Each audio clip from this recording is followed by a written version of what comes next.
right. So I'll call the meeting to order. It's February 25th. This is the Rights of Public Access Committee. And we have the minutes as the first item on the agenda, but is everybody okay with moving them to the bottom of the list so we can get the Aggers and Bruce first? Okay. Okay with me. I don't know if she wants to be introduced, but our next door neighbor on Way 100, Lori right there, who just waved, is also at the meeting. Hi. Okay. Thank you, Lori, for coming. Yep. Thank you for letting me know. All right, Sonia, you're all right with this? Yes. Okay, and Steve? Yeah. Okay, and I heard you, John. All right, so we're just going to discuss first the Lieutenant Island Boathouse. I know that Bruce Herder and the property owners around the area have been involved on the project already, so I thought I'd let maybe you guys start and let us know where you're at, what position you have. So I'd be happy to give our involvement with it. The Aggers very generously, probably a couple of years ago now, if you David and Sharon remember, but offered to give the town, sell it down an easement. It was a little complicated in that we were actually looking to purchase the property again at a bargain price from them, but that did not work out. So we wanted to get an easement, but in doing sort of due diligence around the property, unfortunately, we found out that although there's a town landing that's listed from 1962, at town meeting, the developer of the Heron Point development offered to give the town access to make this a town landing. But later on, that was referred to a lawyer just to make sure that the landing was in good shape. And I can read the lawyer's response. They could not find the deed and said common landings are laid out under GS 8814. Process is similar to the layout of a public way, and if the Board of Selectmen votes the layout of a common landing, and a person or persons damaged by the layout or alteration of existing town landing may recover damages under C79. The selectmen file a plan and a description of the common landing with the county commissioners and with the Department of Environmental Management. The plan must then be recorded with the Registry of Deeds. Again, they did not find the deed. Given the passage of time, the town may have acquired an access easement by adverse possession, but such rights must be confirmed by the land court. In any event, sections of the road cross registered land and adverse possession actions will not be against registered land. So it sounds a little bit tricky. It sounds like the town may be able to do an adverse possession. Our position has been, it was very kind offer, and we would jump and voted unanimously both times to accept this. But if we really can't get over the property to the Aggers property, then it seems to me that what we're doing is we're advertising to the neighbors that this is something we're doing. We're potentially creating a problem where right now there isn't one. If the town were to be interested in going after the land by whatever means, adverse possession or whatever, we would be excited to support this. We are actively looking for access points, and Dave and Sharon have been really generous with this, and we would jump at it in a second. But unfortunately, my read on this is we don't have access to the property. And looking, I have the subdivision plan from Nancy, and have looked both at the Oliver map and at the town map. And it's even more complicated than that. I don't know if people want to get any more complicated than we just did, but you know, the Audubon owns the land 178 on the other side.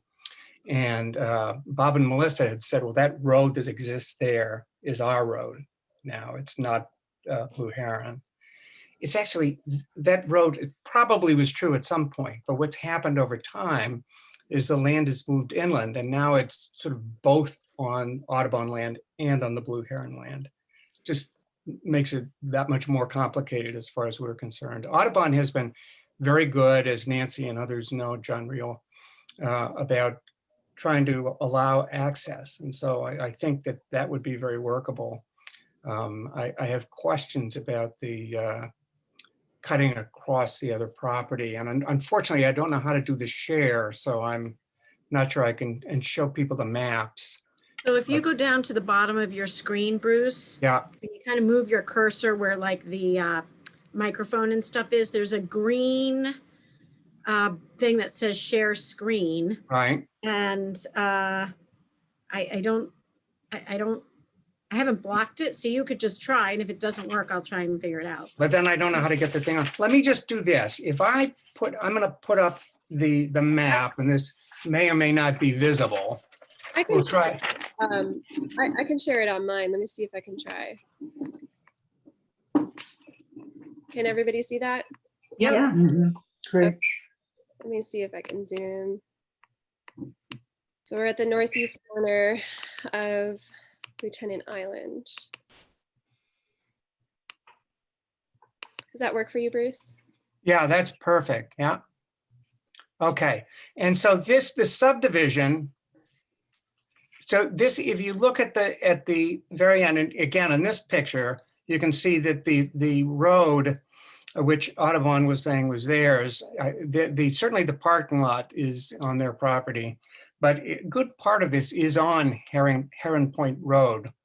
Then there's this little cul-de-sac at the end, and from the parking lot, you really cross that cul-de-sac to get to the Rulaggers property. And that's where our problem is this, it unfortunately, although it was given to the town in 62, because of my reading of the lawyer's note is because it was not registered, it doesn't exist as a landing. And so it would take some work from the town over this piece, over the Heron Point roadway. Okay. Is that clear, Nancy? Oh, sorry. Through you, Melissa, can I ask a couple of questions just for clarification? Go ahead. So whoever can answer this, I'm just trying to understand. So I'm looking at the little cul-de-sac where the word way is. And there's like that dotted line that goes from the little parking lot area, let's just say, across to the boathouse. So the parcel where your cursor is right now, Melissa, is that the parcel that's owned by the Aggers? Let's see. Yes. Okay. Yes, the Aggers, yeah. Okay, so there's that. And then can you go on to where the way is and who owns that? What owns that, or who owns that? Yeah. I don't believe it gives ownership for paper roads. At least It- no. Let me just So- say, the subdivision map shows that as part of the subdivision. Now, I'm not a lawyer, but given the information we have, unfortunately, I think that way still exists if the town doesn't have a legal landing, and that's what the lawyers were saying, then I think that that still belongs to the subdivision. That's my read on it. Again, I'm not a lawyer, but. I think I'd read something, I don't know if it still holds true, but I thought that paper roads were owned by the abutters on either side to the center line. Is that still correct? I believe it is. In which But I think the paper roads can vary depending on, I don't know. But anyway, that's certainly what it is over here at on Old Wharf. okay. Hello? Hi, Elizabeth. Well, I don't know anything, but that's okay. I can peel off. Okay. Does anybody else have any questions or want to comment? Go ahead. I'm just, sorry, I'm really trying to wrap my head around this. I'm not sure who, I've had so many conversations. I'm not sure. I feel like somebody told me, which is contrary to what I told you, Sonia, that the subdivision does not own the roads. But is that going against John Real, what, when we have all these meetings down at the southwest corner? I guess for me, I would want to understand, who owns the road. And if Melissa, as Melissa's saying, the paper roads are owned by abutters, we've got Audubon and the Aggers. And is it just about like, if it's, what happens if we don't have a town landing? Could we still do the same procedures without declaring it a town landing by getting an easement to use these two parcels? Well, one of the first questions you would need to answer is whether this group of subdivisions is the same as the one over on the other side. There may or may not be different subdivisions with different rules. If Melissa is correct, then at least between Audubon and Aggers, we've got a possibility of access. But maybe the way it reads is that the subdivisions own it in entirety, not just location by location. One of the things that Bruce and I have found out is that the ownership of the subdivisions out there are seem to be willing to work with us on issues as long as we don't negatively affect their properties. They were very happy to help build some parking out on the other side. So maybe they would be willing to agree to an easement, let's say. I think that's an excellent point, John. In other words, if there was somebody who had a good relationship, knew the subdivision people, or even I forget the fellow's name who's involved down the southwest, if you could go through him, if you can ask the people who live in the subdivision, listen, this is what we'd like to do, we'd like access, and they say, sure. The risk is that may not at all, that may go the other way, but that would be the easiest thing to go. I absolutely agree. So even before adverse possession, the question is, could we do it? Because the response, as you and Nancy know, down at the other end has been really, I've found surprisingly positive. I mean, that really has worked out very nicely. So points well taken. I think it's worth a try. I'm not sure where you'd find it. This road is on the original subdivision map, but whether they own the road or because it was given to the town, it sounds like the lawyers, at least who looked at this back in '06, did not feel that the town had gone through the motions to have it. But I don't know where you'd find that. It's not on the subdivision map per se. There may be some more legal information that would tell us that. This is David Agger. Can I make a comment? Go ahead. One of the things that's confusing for me, Nancy, as well as maybe this is yours too, is if you go back down the road away from the circle where it says way, and at a certain point, there's a street sign that says Heron Point Road, right? You're right by the O, the R and the O of Heron Point Road. And if you take that road to the east, meaning going towards the boathouse, the road dead ends right about where the octagonal house is, and it doesn't go any farther. So what's confusing for me is, as a landowner, if I wanted access to my boathouse Beach lot. I couldn't really do it without going over seemingly someone else's property on Heron Point Road. And that really the only access is along the now expanded and growing Audubon Road. Is my read on that correct? Would you all agree that we actually have no road access except along the Audubon Road? Yes, I see that. In principle, I agree. I have never thought to try to walk Heron Point Road for its full length to see what actually is there, but I'll take your word for it. Yeah, really, it pretty much stops in that lot where the octagonal house is, where the Yeah. number 5 is. Mhm. Well, You can't wait a even get second. to the next lot. I've walked that. I've walked all the way to the boathouse. And I think you're wrong on that. I think the light colored path is the real, that's the satellite view. And that goes along what the paper road, Heron Point Road, almost to the way, where it says way, the cul-de-sac. The actual cul-de-sac is just south of the paper cul-de-sac.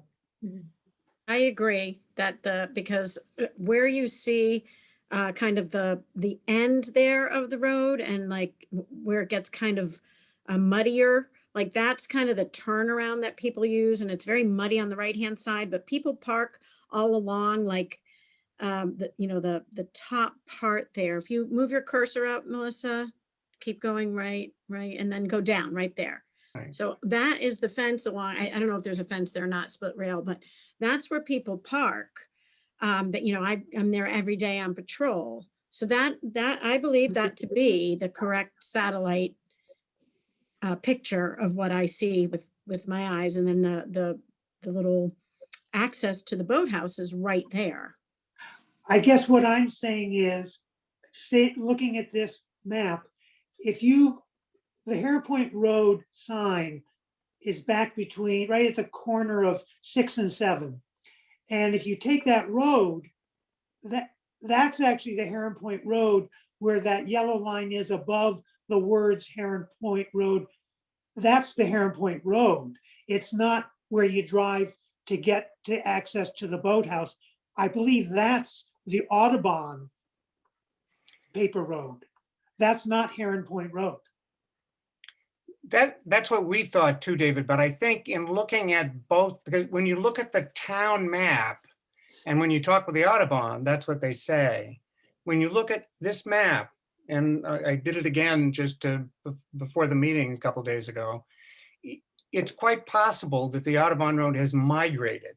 Okay, so in other words, that may have been where the road was. But at this point, as you look at given that Oliver is correct here, boy, that road pretty much goes all the way until you get to the parking lot. As Nancy said, that parking lot is south, and that's Audubon. But at this point, the road lies just about entirely on Heron Point Road. That's Heron Point Way. That's my read of it. Okay. All right. There's also an access point from the fence through Yep. the Audubon. Yep. So should anything here not become a permanent right of access, then we do have this. Right. But we still value this, right? Well, It so- was my understanding from a few years ago that Audubon was quite happy, was, supportive of that. That you could use Can that pathway. In fact, I believe Jim Falcone used to have a grant down there. Yes, that's how all the grant holders get to their grants. Yeah. So this is Sharon, and I think as far as we're concerned, as long as we own the property, there will be no problem with access across that path towards the boathouse. The only thing is that, at some point we may very well sell that house. And then that might become an issue. Right, and I think the question is, do we want to do anything about that now? Yeah. Any I mean, thoughts? That's why we were so excited about the prospect. You guys were very generous to get it. You know, as John said, maybe the things have worked out surprisingly well down the other end, or look like they're working out. Maybe to do some discussions here. I don't know who would be the appropriate person, but that would be a great, because it would be a shame to lose this access. I mean, there is other access, and so you're not going to lose everything. But boy, that's such a nice way to get down there. And it's used, as everybody knows, I'm sure, by kayakers and other people just using the beach. Mhm. Okay. Any other thoughts? Yeah, I'm now trying to think of, well, what to do next. And I think if it can be shown that the actual way of driving is down the road until you get up just short of the circle, and where you make this little right turn to the fuzzy bit, which is the parking, which is what we actually use for parking. If we can show that that's actually a usable road, then we have I see a way to a solution. Now, I always thought that back where it says Heron on Heron Point Road, you took a right-hand jog and went down into some fairly wet territory, which you could only use at low tide.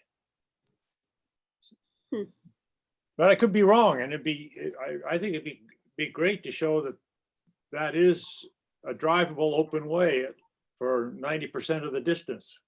Maybe then we could figure out what to do about the last 10%. Go ahead, Nancy. I never go there at high tide, as you can imagine. So I thought I would ask the aggers, you know, is that, you know, how people take at the end of the hill, you take that right and you kind of go on the inside as opposed to going straight and taking the right-hand turn. And then I think that's coming out to what John is talking about. Is any point of Heron Point Road underwater at high tide? It seems like it from the puddles there, but I've never been at high tide. At very high tide, like a very high tide, the road will be flooded almost to that point. So you Okay. have to park up like close to where the number 4 is. Okay, wow. I mean, but that's only very high, like very high tides, like a 12-foot tide. It would, the bottom of that road would flood of where the way is and in. And those puddles near where the H's are almost always there, even at low tide. They just don't really go away. So, but, Rare. so if you It's came rare. down, if you came down instead, if you went straight down D Street or whatever, Pond Ave, I don't know.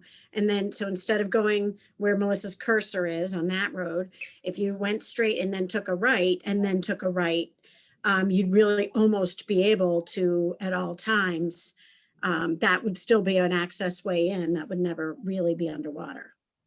Yeah, for the most part. I mean, like a foot tide, everything goes under, but that's very rare. Well, Yeah, but for Couple shell times a year. fishermen, it only has to be accessible at low tide. So that's yeah, something to keep in mind. but people do park, as you know, up along the edge on the top of the Heron Point Road. You see cars like almost to the back, which can't be Wow. good for the property, but. Okay. Do we want to make a motion for anything, or should we move on? Any thoughts from the members? I'm curious as to whether the overlay of the satellite view matches the map view. Because if you look at the Heron Point Road map view, and then you look at the satellite, where the white part, which is obviously the road, but then you've got the dotted line quite a bit southeast of the white part.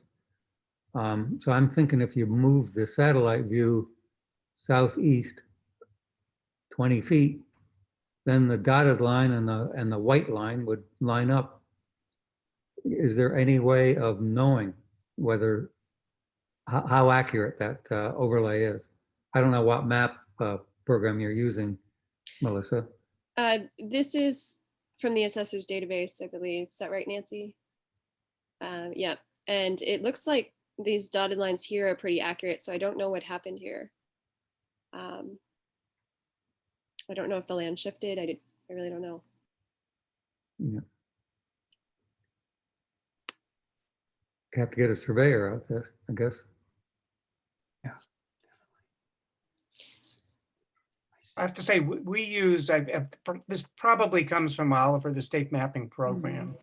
We treat that as being accurate. I mean, it's, I don't know how true that is, but what they do is an overlay. So they put the mapping, the areas of different, 5, 6, 7, 8, the property, and then put that on top of the Google satellite map. So again, it would be interesting if it's not accurate, because certainly we treat it as as accurate. But that comes, the state, just say it like this, I'm pretty sure this does come from Oliver, but it totally matches what Oliver says if it's not.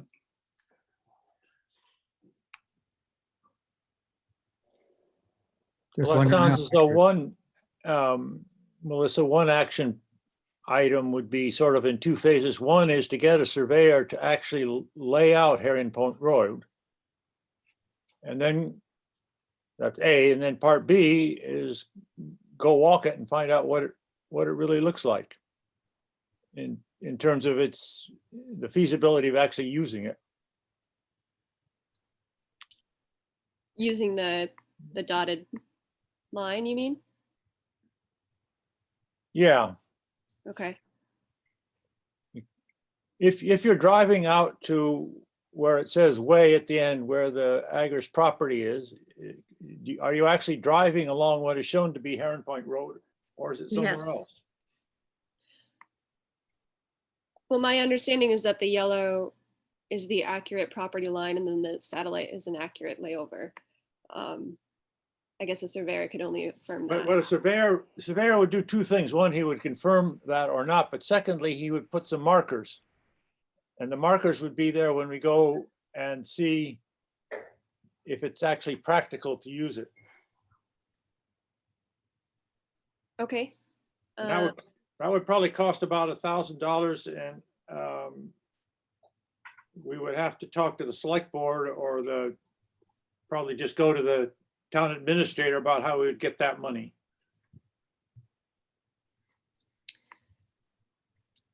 One of the reasons we talked about asking for a budget in the future. Okay. So what does everybody on the board think? Should we do a site visit first, then maybe talk to the Board of Selectmen for purchasing a land surveyor, or?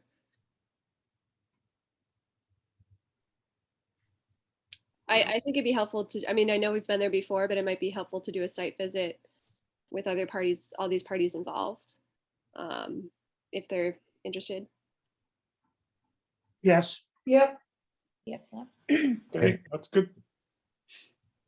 And if I may, I think that you still would have time to submit a budget request, because town meeting is not until June 5th. I would do it next week if you decide that you want to, make a motion to request a budget for such and such amount of dollars. Okay. Yeah, we had And then talked you'd- about that. I think we should definitely look into that. Okay, so do I have to make a motion to schedule a site visit, or should we just agree that we'll schedule it later? I move that the current chairman, which is Melissa, schedule a site visit Okay, for all of the interested parties. I'll second that. Yeah, same. And then I'll make another motion that we ask the should we vote on this motion first? Oh, have we? I thought we voted on that. Oh, Call a okay. vote. Oh, so I'm jumping ahead. Okay. No, go ahead. Calling the vote, Melissa, I. Aye. Steve, aye. John, I. Sonia? Yes, yes, I. I Missed the sound there. All right. have Motion, a second motion that Okay. we write a letter to the, I guess, probably the town administrator, asking that we have that we put on to a vote for our annual town meeting, a budget of 2,500 for the next fiscal year.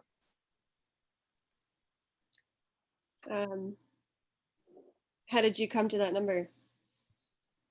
Well, it seems like it would cover some useful costs, and if they cut it back a bit, it wouldn't hurt us. Okay. Okay, That doesn't have anything to do with this agenda item, but we can stick it in here, right? Well, it falls out of the need, I still think that we're gonna need to have it surveyed, so it is consistent with this agenda item. okay. Motion seconded. Second. Call to vote. Melissa, I. Steve, aye. John, I. Sonia. Yeah, I, sorry. Okay. All right. I think Sonia as clerk, if Sorry, my you mute. wanted to draft the letter, we look at it. I mean, strictly speaking, I suppose we should wait until the next meeting, but there's a time issue here. Okay. Okay. Draft a letter for the budget. Yeah, thank you. Okay. And if it's all right with everybody, we'll move on to the next item. Way 100.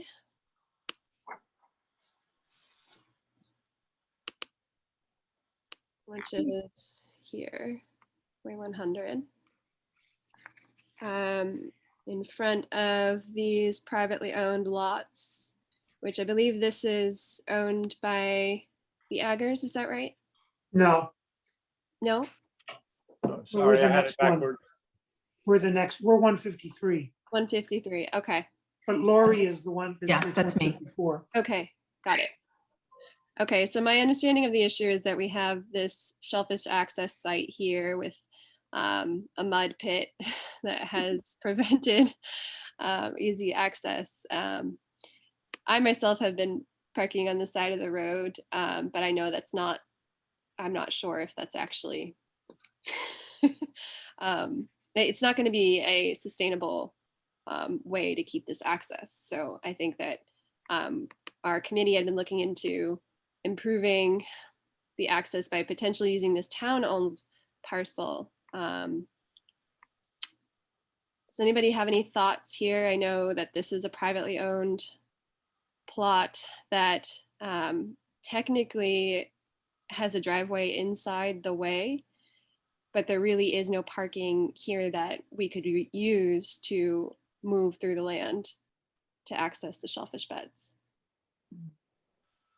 Conservancy land? What do you mention now? So there isn't actually anywhere there to park a vehicle if you did want to go and use that, say potentially if we did establish some sort of an access point, we'd have to figure out where a truck could be parked and establish a path as well, correct? Right, that's the way that I understand it. There is a fence or some sort of rope preventing any vehicle access past, I think, around here, which technically is in the way, but it's their driveway. And then there's a sign around here marking the land as town owned. So I don't know if we could make some parking in a town owned land. I don't know what the options are. What part of the town owns that? Is that the Conservation Commission or? It is. Okay. It's under the care and custody of the Conservation Commission. Yeah. And that area right down at the very southern tip is where there are a lot of turtle nests. So for diamondback terrapins. So whatever you're going to do would have to go through Conscom and Okay. Are they generally amenable to? I think if you're talking about a walking path and you're cutting it not so much out at the tip, but down where you've been, you know, that's certainly worth a try. I think to go right through the turtle areas, likely to read and know likely about it would create a lot of resistance. So you'd basically just go through the number 153, 152 someplace. But you'd also need room to park a vehicle. Yeah. But my understanding of conservation rules are that no vehicle access is allowed. Is that something that they might be amenable to an exception for shellfish access parking, or? So I'm not a Conscom member, so I don't want to speak for them.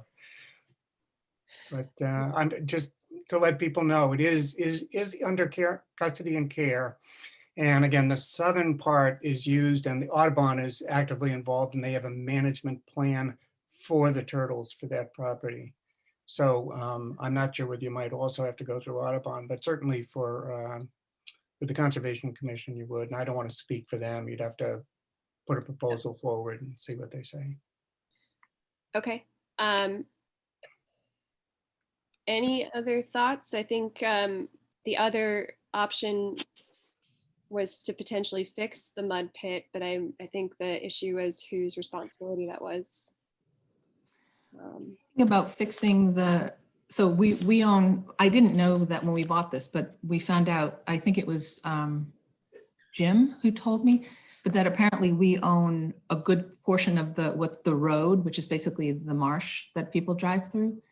But the question, and so we thought, could we move the parking to sort of the beginning of our property, but then it's too far for the shellfish. It's too far for them to walk, is my understanding. So if we move the parking back closer to the fork, where the way 100, yeah, right around there. And then I was told that was too far for them to have to walk.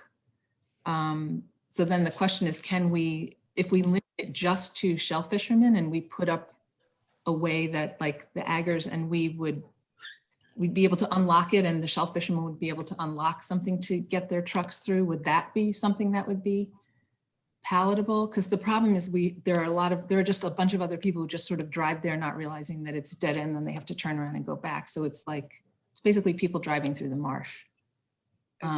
Yeah, I would think that that road should be kind of just restricted for shell fishing if, especially if it's problematic. A situation like that, I think, would be helpful. So there'd be less vehicles. I mean, I know people do tend to kind of just drive around and think they're going somewhere they're not. So I don't know if they think maybe there's a way to the beach or something by going down that road. Maybe that would prevent people from going and turning around. Yeah, I mean, this past summer was amazing how many cars, I think just because of COVID and people discovered Lieutenant's Island in a different way, but there were just a lot of people that, I mean, you don't blame them. It's a beautiful place to explore, but then they hit the fence, they turn around, and it was just like a lot of traffic. So if it was just the shell fishermen and then the aggers when they needed to use it, because they also can get to their house from the other road, it would certainly limit the number of cars, and maybe then the marsh could come back. Like it's just bad for the turtles, bad for the marsh, it's just bad. So we're not at all like people, dogs, bikes, whatever, that's not the issue.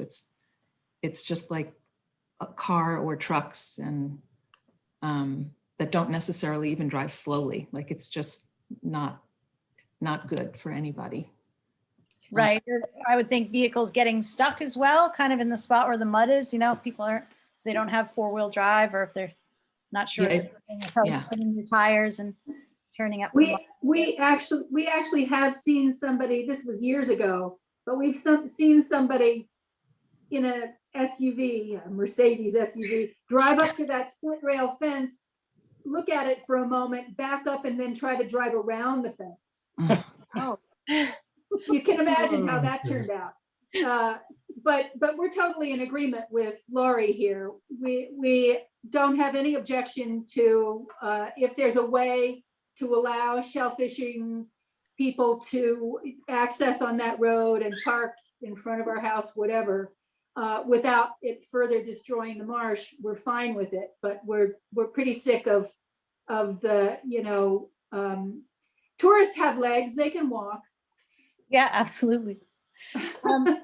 So, yeah, I mean, I would ask, like, is there a way to sort of repair the problem like we're doing on the other side, right? Before the bridge, there's a big ditch there that I believe Audubon is going to repair. So I would ask, is there a way to maybe kind of repair what's there and then, yeah, maybe create some kind of restriction to just reduce vehicles traveling on that road that don't really need to be there.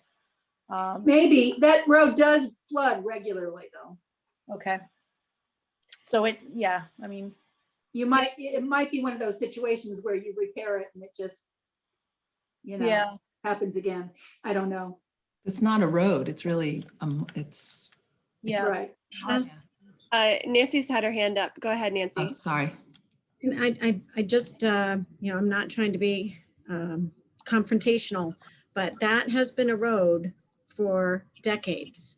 And it has been used for shellfishing access for decades.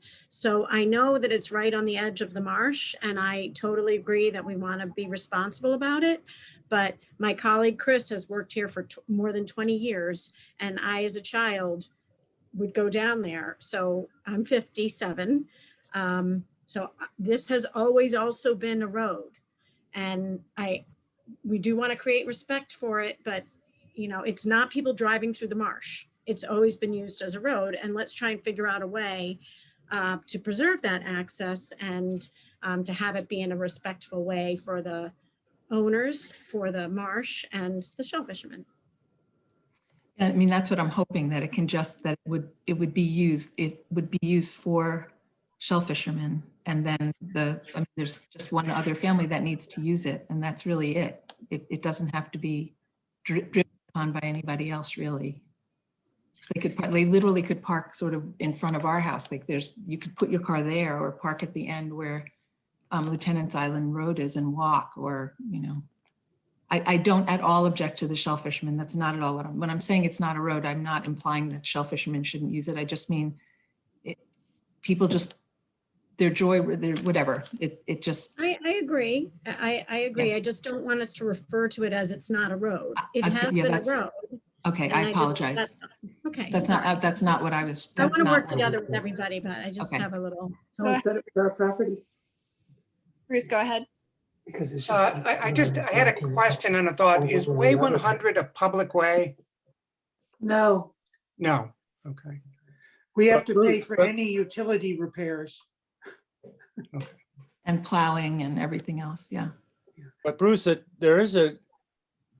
raises a question. If the town in some way owns 152, what rights of use and parking along the marked way do the public and or shellfishermen use? Right. I think we should look at both options, using the Right. lower way and upper. That's why I was asking, John, because I think one way, and again, I'm not a member of Conscom, I don't speak for them, but one way you could certainly push if you can get access on Way 100, and the argument you could make for parking spaces up there and a walking path is that you're protecting the marsh. That is that right now, as you're going through the bottom part, it's just been a mess. I go over there too, just for some of the turtle stuff. And we park now out by the telephone pole and walk in if we're going to do it. But I think if you can get access on Way 100 and you're going to park in here, that certainly would be a reasonable pitch to make to the Conscom in terms of one of the reasons to do it is that you're protecting the marsh down below. I think that's a great point. I I think with sea level rise, that mud pit is, anything we do would be a temporary fix. Right. In that we would constantly be having to address. Does anybody else have any other thoughts? Yeah, David Agger, I would direct this to Nancy Chiavetti. I'm just curious in terms of shellfishing people, whether this conversation is really an issue for them. And I guess what I'm getting to is, as far as shellfishing people are concerned, would they say, well, we don't have a problem with it, let's just leave it the way things are? Or no, we see there are some issues here too. Or, okay, if you're gonna change it, this would be the least obstructive solution as far as shellfishing people. I'd be curious in terms of Nancy and whoever she's representing, what their thoughts would be. Is this a problem or not? And then if it is, what's the solution that they could live with the most? And you don't have to answer now. Well, I mean, I think just, it might be something that we want to take to Shellfish Advisory. But I think actually when Melissa mentioned sea level rise, bingo. And so maybe we should be being proactive and thinking about in 10 years and doing something today, because it's not going to happen overnight, but set a course of action to try and deal with access there in a way that will be able to be used long into the future. So I guess I would say it would be worth exploring with the Conservation Commission as a means of maintaining access for the future. Nancy, if they put a locked gate across that road, how would the shell fishermen manage the key? Yeah, I think that sounds problematic. I think, maybe it just, I don't know, people don't read, because I was going to say, you put some signage down there, shellfishing access only. But we know that can be an issue too. We'd have to think that one through, because I think a gate would be difficult. How am I going to get, you don't want 160 keys out there, 175. That's how many commercial permits we have. I don't think we want that. So. Yeah, I mean, I realized, and it's a short-term fix, but they do have, even if we were to do something that there's a lockbox, the shelf, they have the code, we have the code, and that's it. Or the commission would have the code, but I just mean you could keep a key there. It would mean you'd have to get out of your vehicle, get back in. I mean, it'd be a little bit of a pain in the neck, but we could do it. I think we could do it. I don't know if it would be difficult to put a gate there because the tide comes in. So I don't know if that's even possible, but that was my thought. And again, I just want to apologize. I again don't want to upset anybody by saying it's not a road. So I apologize again, Nancy. That was not. Don't worry. No, don't worry. Okay. If there was some kind of a structure like that, I mean, would it necessarily have to be locked? I mean, I would think that having something up there would deter people anyway, getting out of their car and opening something up. I mean, even if it wasn't locked, if there was some kind of a structure with just a sign, that might be a deterrent. I don't know.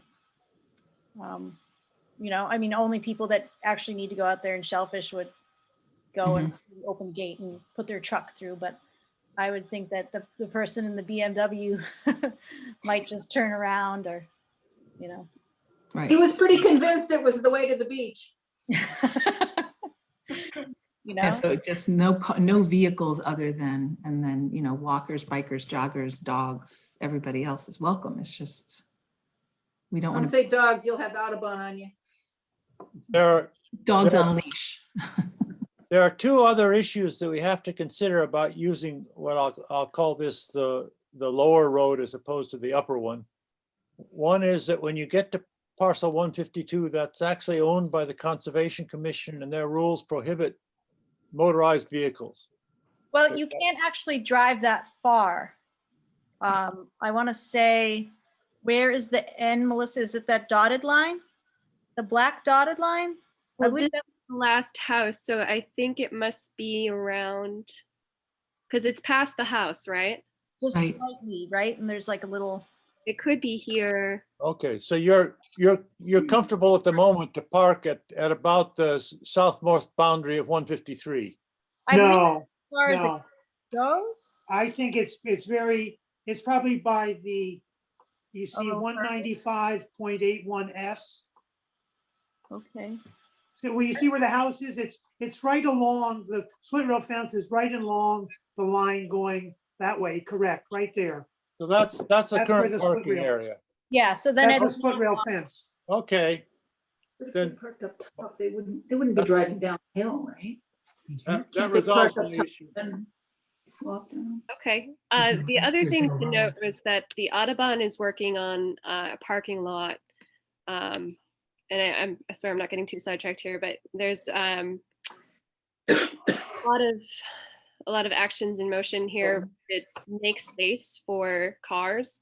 And they have plans, I believe, to put signs up along the island to encourage people not to park anywhere else but those spots. So maybe we could encourage those signs to go as far as here to really discourage visitors. right. Yeah, I think because there's no, maybe a sign that says no beach access. Maybe that sounds silly, but I suppose if people don't realize and they're not from here, I mean, they might, And also no turnaround. yeah, They use our driveway all the time. yeah, yeah, maybe there's just a way to deter that. That's why I, We are gonna have to go. We're scheduled for a vaccine and that takes priority. So, Good for you. but thank you for including us in this conversation. We're quite concerned. Thank you so much for coming. We appreciate your input. We want to come to a solution that will help everybody. Great, just keep us informed. Thank you. Thank you. I actually have to, I have a 1 o'clock, so I'm gonna leave you guys on, but I'm just gonna hit mute and jump over to the other computer for my other meeting. And Okay. just continue and I'll try and watch the end. So I'm in the loop on what happened or when Is you guys this- can brief me on the flags. Is the meeting recorded? Yeah. Oh, it is. Okay. I have another Zoom for work. So thank you very much again. Thank you, Lori, for coming. Okay. Bye. Thank you, Lori. I have a motion. Okay, go ahead. I would like, well, I won't make it in the form of a motion. I'll tell you what I'd like, then we'll figure out what the motion should be. I would like to understand what right town residents and or shellfisher persons can use Way 100 up to its endpoint on the grounds that the town is in a butter to the road. I'd like to see a legal opinion on that. Even though we're happy with the low pathway and it's the least disruptive, I think it'd be useful to have in our arsenal of understanding what we could do on the upper roadway. So to pursue a legal opinion, what is the process? Do we formally ask town council? I think you go through the town administrator and put the question. Okay. John, are you thinking about the paper road with the cul-de-sac there in the middle of the woods? Yep, Okay. that's supposed to be, if that's supposed to be an actual way and we can use it, that's, 20 years from now, that could be an option and be useful. Something may go wrong with the other plan, so let's have a plan B. yeah, I would think, maybe looking into the long term, some kind of a solution with Way 100 and, maybe there's a shorter term solution for the other access point for now. Yeah, I agree. That's exactly right. Okay, I'll second the motion. Second, Call to vote. Melissa, aye. Steve, aye. John, I. Sonia, aye. Motion approved. 4-0. And we can move on. Is that all right? Good luck with all the good work. Okay, Thank thank you. you for coming. Thank you, Bruce.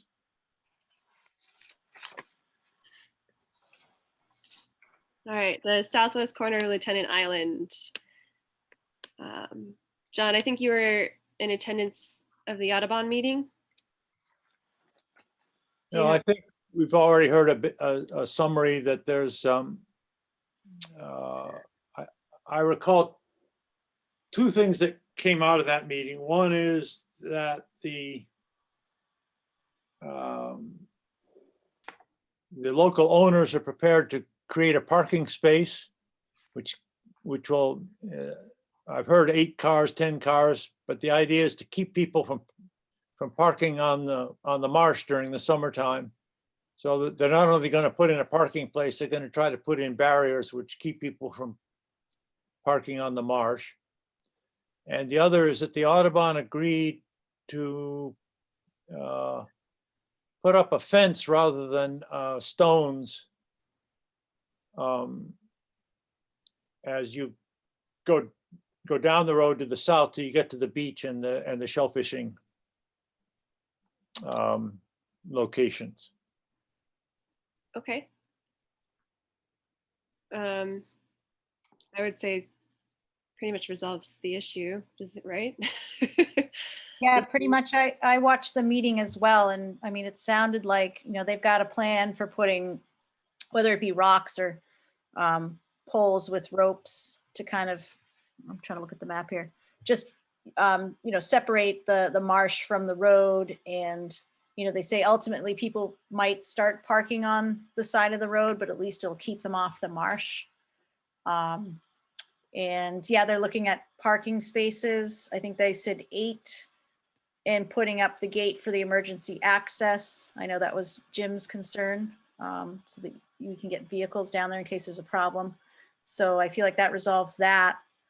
The one thing though that Audubon is not prepared to do is to allow driving Mhm. further south than the gate. or the Yeah. rocks. Well, I mean, you know, you take what we can get. But, you know, as long as we have some kind of access and, you know, foot access there, I think for the most part, as shell fishermen, we would probably use that footpath anyway to cross over to the beach. I know we talked about last time looking into that blue mat for the beach, but that's quite expensive. I know, Melissa, you mentioned that, and I kind of looked at the cost of it. Well, I just feel sorry for you guys having to drag carts. I mean, that pathway that goes over through 159 is sandy. It means uphill and down dale across sand. That's not much fun. Yes. The other concern I would have, as Melissa would know, is shell fishermen were often dragging totes of heavy gear and shellfish. So I would be concerned that it would just get shredded up anyway, you know, that you'd put that money into something like a nice pathway, and that it would, if shell fishermen were using it, it'd probably just kind of get torn up. So Just sort of offline, my reaction is let's get the other actions that we've talked about in place. Let's see how things live for a year or two, and then come back to the further access to the south. Mhm. Yeah, I agree. I the, think the original argument that Audubon had was, well, that's going to allow the salt marsh to to close in on itself. It has not done that. So, but let's leave that for several years. Just keep it in mind. okay, great. awesome. Okay. So we can move on. Fox Island. Sonia, do you want to talk about that? Yeah, great. So just I was speaking to Helen Miranda, and she was kind of giving me the confusing rundown of what's happening with Omaha Road, which is there's quite a few issues there regarding obviously parking on the side of the road, Sewell's Gutter, regarding the traffic going down Omaha Road and getting to the shellfish grants. Legal access along the beach as well. I guess I learned that some of the properties that are owned along Indian Neck Beach, if you actually move over a little bit, some of those actually extend out into the tide, into the low tide line. And, you know, I don't know all the details, but I know it kind of breaks it up, like that drive along the beach. Technically, there are portions of it that could be private. And so there's all these legal issues trying to be resolved right now with, in terms of, you know, whether the shell fishermen have the legal right to be driving on that beach or not. And then I couldn't help asking the question of why, and I believe they brought it up in the Irene Payne video as well, that there was an access point at the very end of King Philip, which I've seen and walked out from that point before. And seeing that the grants actually kind of curve around the edge of that, if we could just zoom out a little bit. As you can see there, all the shellfish grants, they go all the way around the corner. So the people who have grants way down the end here, they have to drive that entire extent of the beach to get all the way around the corner. So I guess I just couldn't help but ask, you know, what is the story with King Philip Road, and, you know, why is that blocked off? So I guess that's what I'm starting to look at. I spoke with Helen and she directed me towards Barbara Brennesel from the Conservation Commission. So my understanding now is that this property and the 189, that's owned by the state. So that road. That's an important point, because a state property has to have some sort of public access. Oh, okay. And even though King Philip is private, Uh-huh. and that marked way between 188 and 189 is also private, you can argue in both cases that those are ways to the Fox Island Marsh, which is public. Right. I believe that is allowed under, So required under state law. What's not clear is there's just at the little elbow, as you right there, parking. And it's not clear, the pathway beyond that certainly looks just like a walking path. I've never seen anyone driving on it. A few years ago, there used to be piping plover's nest there, and I did some monitoring to keep an eye on the nest. And there were shell fishermen at the time, and they drove all the way up to Omaha. I've never seen them try to drive up that little elbow. So I've never seen anyone drive further than the parking area, which is the white dot at the bend. it was used. I did confirm that. I spoke to some shell fishermen who said it was used and that they did access grants from that road in the past. And again, like I said, they mentioned it in that video from Irene Payne that it was used in the past for shell fishing. I did see that in the video. And I also talked to somebody who said that apparently it used to be all sand and trucks used to come out, but his recollection was that this had turned to marsh and may not be feasible anymore. I think that might be something we could maybe do a site visit for. But I definitely think it's a great idea as a alternative to Omaha, given all the problems. Yeah, and I think the other way to look at it is, I mean, if you zoom out, that stretch of beach that all those vehicles have to drive on, especially, you know, with the overwintering agreements, when everyone has to kind of remove their gear from all those grants down in the end.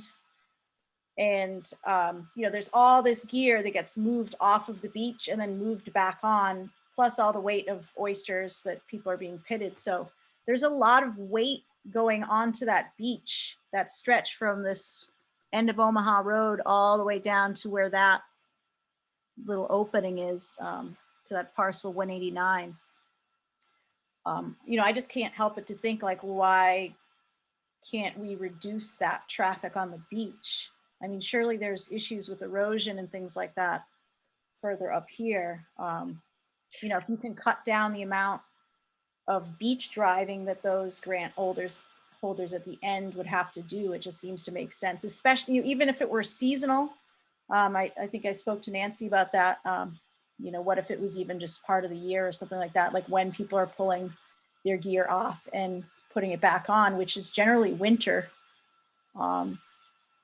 You know, I would think it wouldn't have either I way. wouldn't think there'd be any problem actually to drive that little piece of road at low tide. Uh-huh.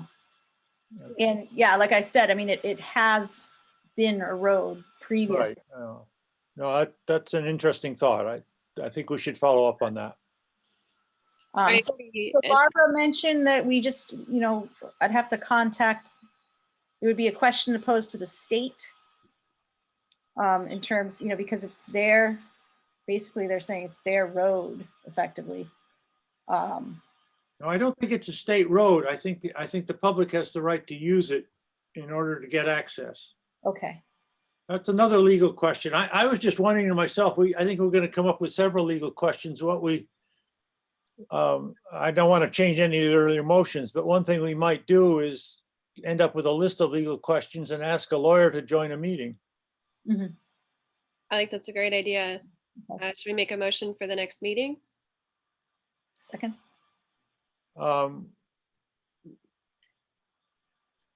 Let's see. So we've got another, first of all, we've got another question here is,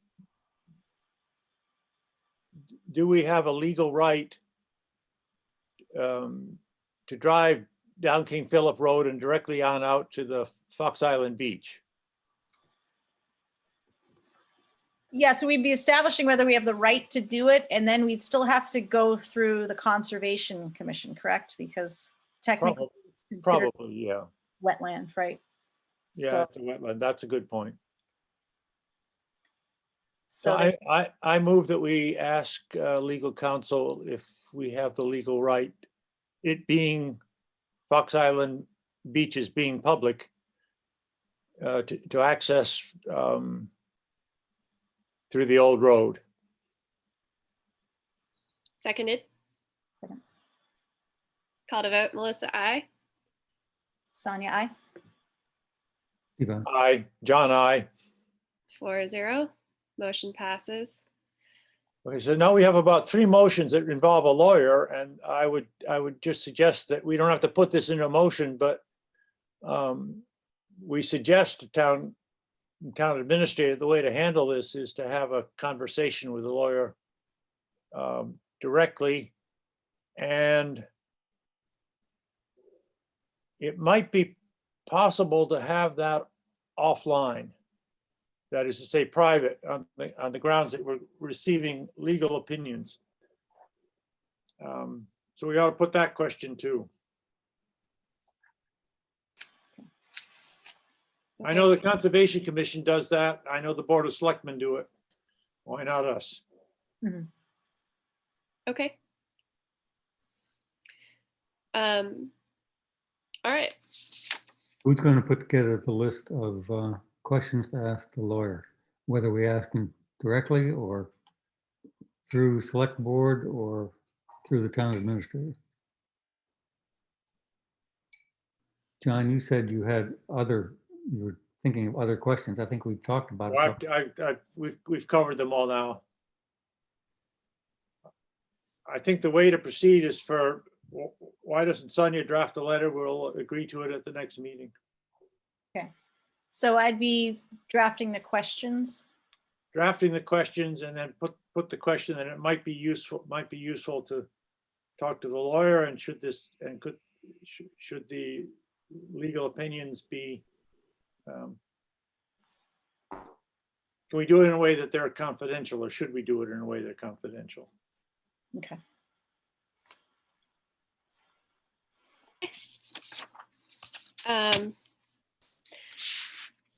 We don't need a motion for that, right? No, I don't think so.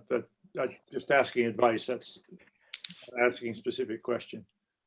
Okay. So we'll move on to future topics.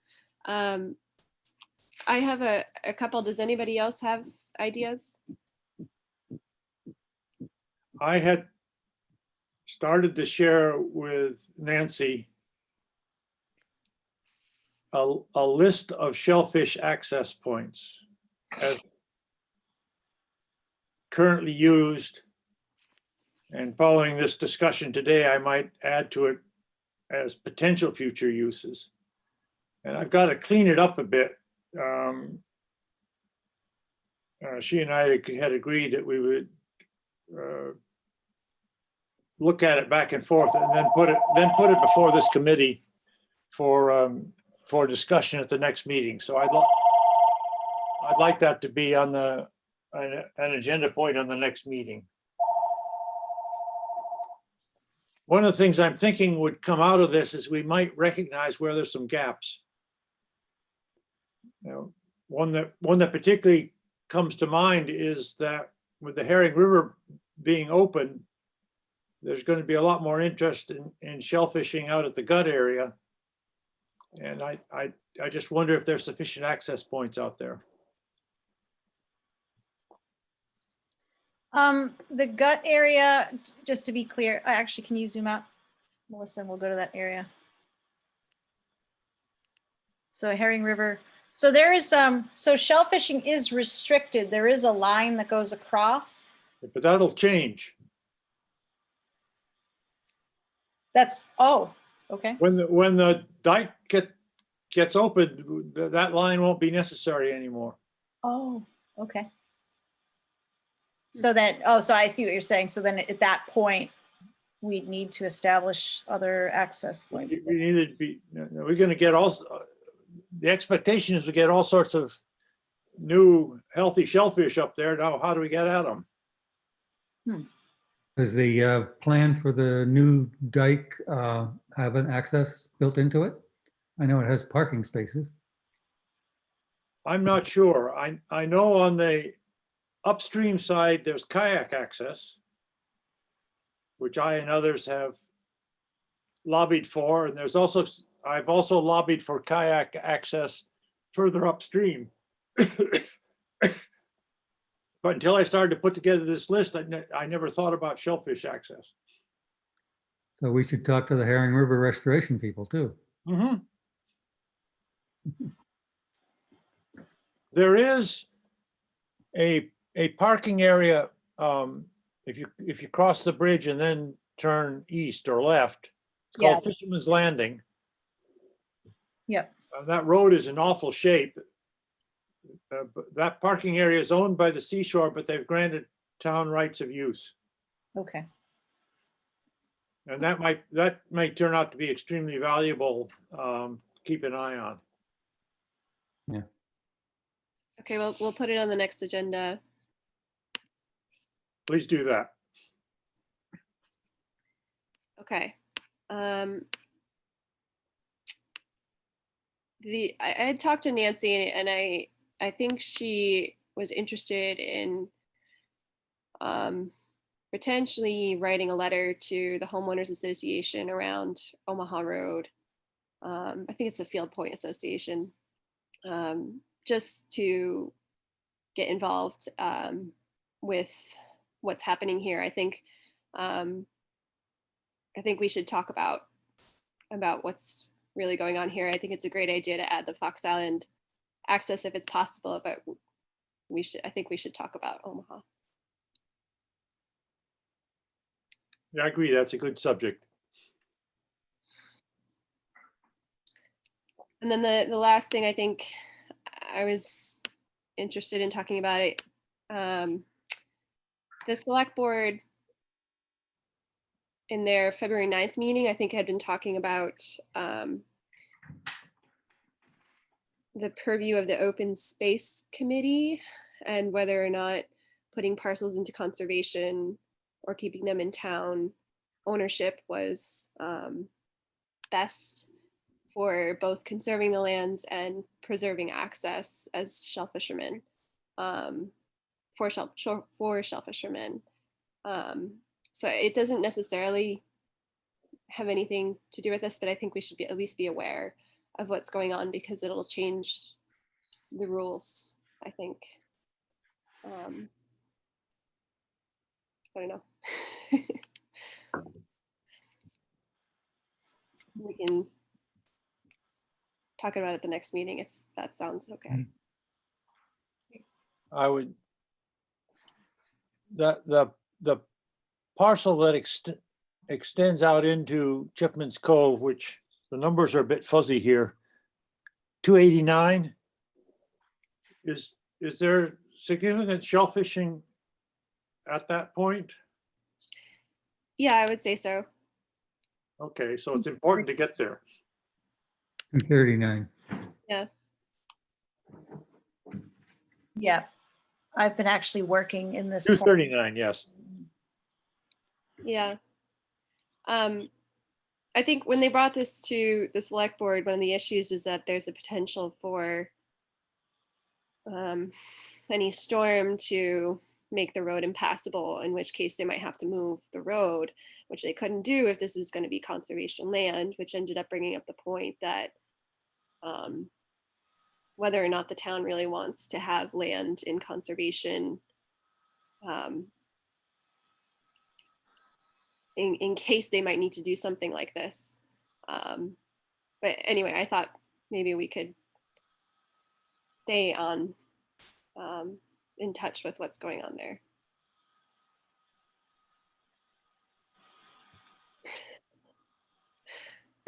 Well, as an environmentalist, I'll just make the comment that the erosion of the property at the bend of the road is due to revetments. And that's trying to deal with revetments is a major problem beyond the scope of this committee, but I just vent for a bit. Okay. All right. Does anybody else have any ideas?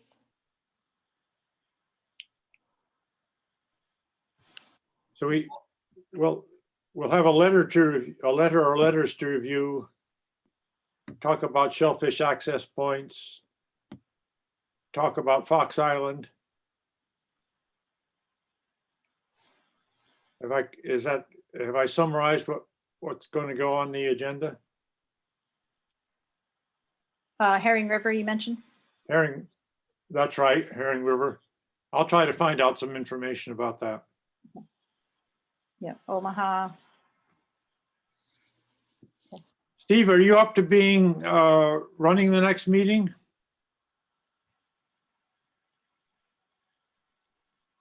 You're muted.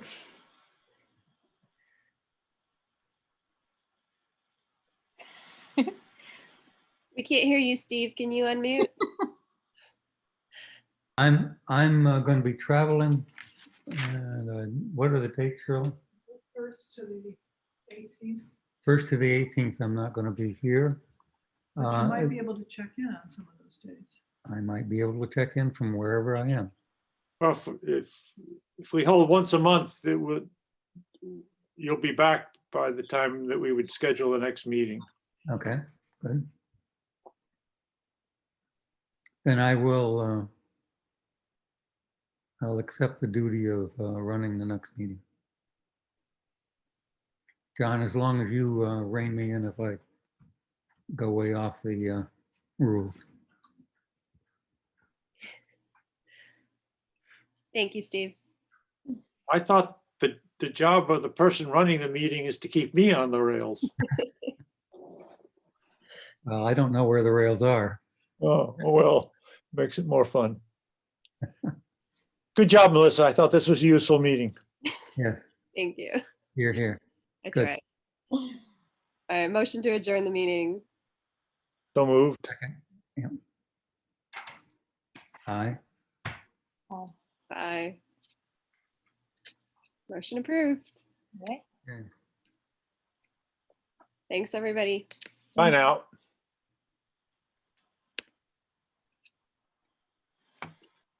Melissa, what? Whoops, she's gone.